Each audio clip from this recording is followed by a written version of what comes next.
Guys,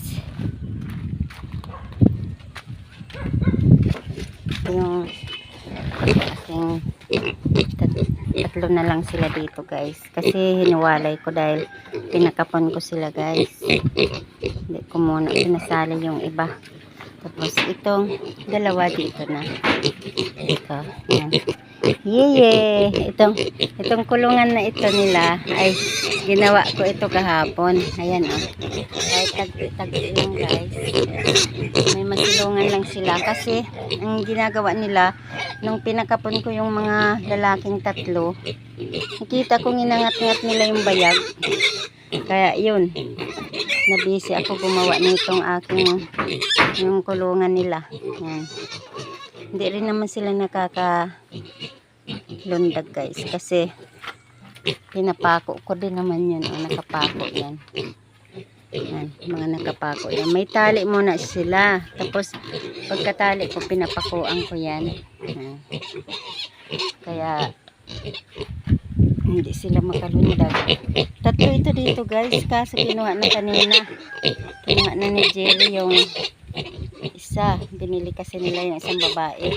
Pareho yan sila babae guys. Oh. Tapos yung isa ko na mga babae, kasi apat yung babae, tatlong lalaki, doon pinaalaga ko kasi gusto daw niya mag-alaga doon. Oh.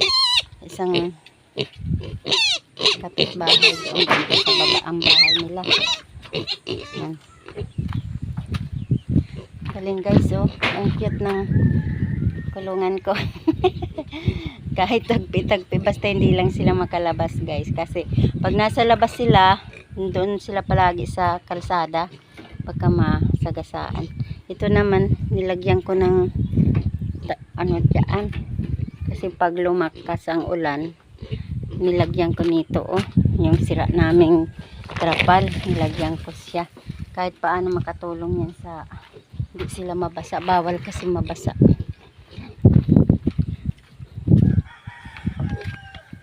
Hi! Ito naman nag-iisa kong puti. Malapit na siya guys, magpakasta na naman kasi 5 buwan na siya. 5 buwan na yan guys.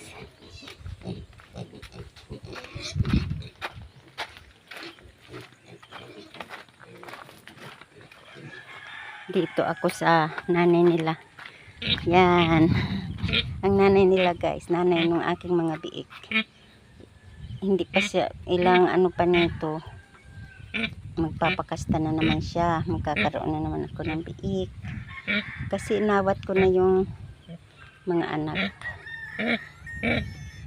Okay, bye bye na guys, thank you for watching.